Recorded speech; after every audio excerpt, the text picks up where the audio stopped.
I'm convinced that the resources that we need are found within Islam, within Christianity, within Judaism. We don't need to get rid of them. We need more of them. And we need people of faith. We need people of faith to live their faiths fully, completely, in a full-bodied way, so that we can see the gospel, we can hear the good news, we can welcome in the kingdom of God. All these are Christian terms, but that's my way, that's my language, that we can welcome those things in. But I want to thank you for the opportunity to share and to invite all of us. And one of the things that I've experienced through the trip to Turkey, through a number of things, is that this is really a call to action. And the call to action sometimes means, for those who can, to get out and write a check. And for a call to action, for some, it means that as a professor at a Baptist university, that I invite a Muslim to come and speak to my students. And when I first met Alp, it was more than a year ago, he proposed to me that we create the Gülen Institute. And I'll be very honest, I looked at Alp and I said, what is a Gülen? I never had heard of this person. And I figured, you know, I'm an educated individual. I've worked in the university community now since 1975. And I didn't know who Fethullah Gülen was. And so Alp gave me some books, and I quickly learned that this is a remarkable individual who has a vision for what the world can be, and it begins simply through the conversation of dialogue with each other. And that's what the Gülen Institute is about, is bringing people together from diverse cultures, diverse backgrounds, to sit down and talk with each other about who we are.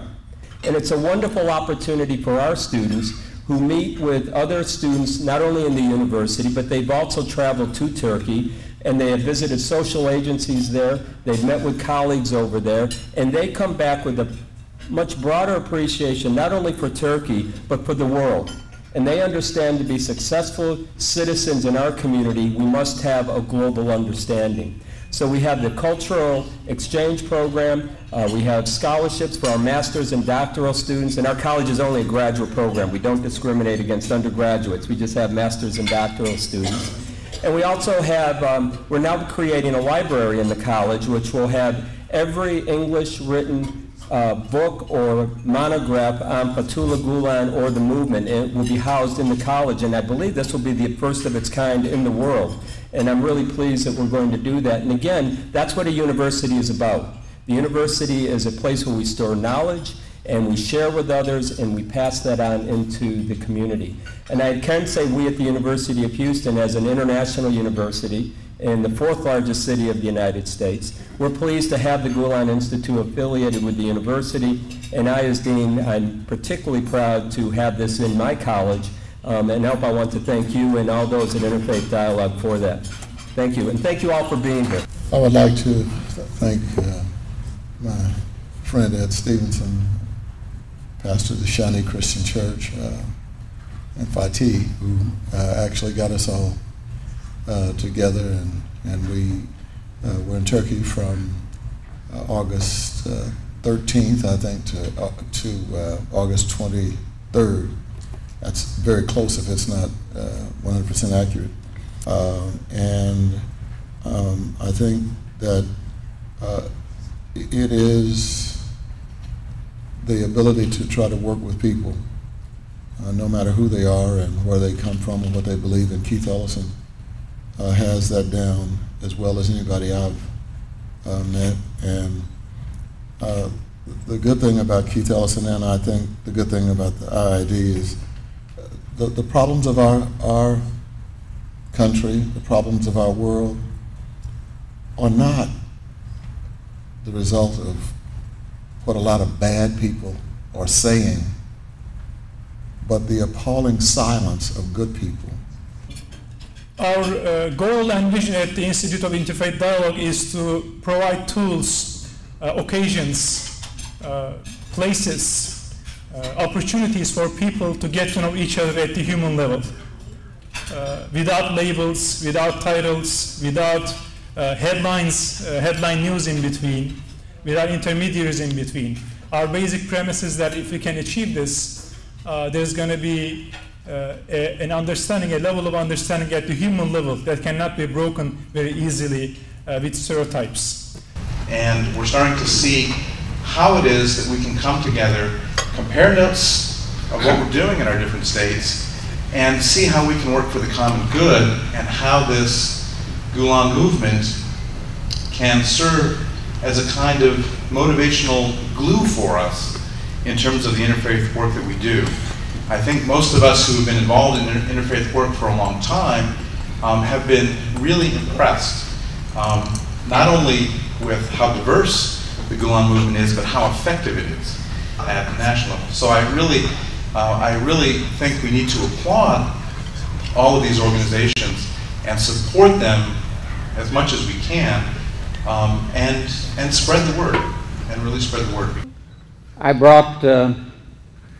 had the privilege of bringing Mohammed Chetin to Houston, and went on the first Turkey trip from Houston, and fell in love with Turkey, and fell in love with the whole Chetin family and his friends. And so I just hope that the rest of you will have the opportunity to spend as much time and as much effort in trying to at least let people know what Fethullah Gülen stands for, and how important it is for the world, and how important it is for the United States, and how important it is for our hometowns. Well, I met some of the local representatives of the IID about 2006, and I was invited to come to one of the trips to Turkey, and visited 10 or 12 cities in about a 10-day period, so it was a very busy, active trip. Met many families and came to their homes, and were just treated very graciously and with wonderful hospitality. Met several of went to the schools and hospitals that are sponsored by the Gülen Movement, and it was just very, very impressive what's happened in just a very short time. Changing subject, let me ask you this: how were you introduced to Ramadan? Were you did you know about Ramadan before? A little. I knew the name. I was invited to an iftar dinner. Is that correct? I think it was 2005, and I had been invited the year before, wasn't able to attend, and so my wife and I attended the one in 2005 in our city, and I think it was in late November at that time. It seems to move forward a little bit each year. And met some wonderful people, and again, very touched by just the graciousness and the hospitality that Ramadan brings out in folks. And so that was my first real introduction to Islam and to the Turkish culture.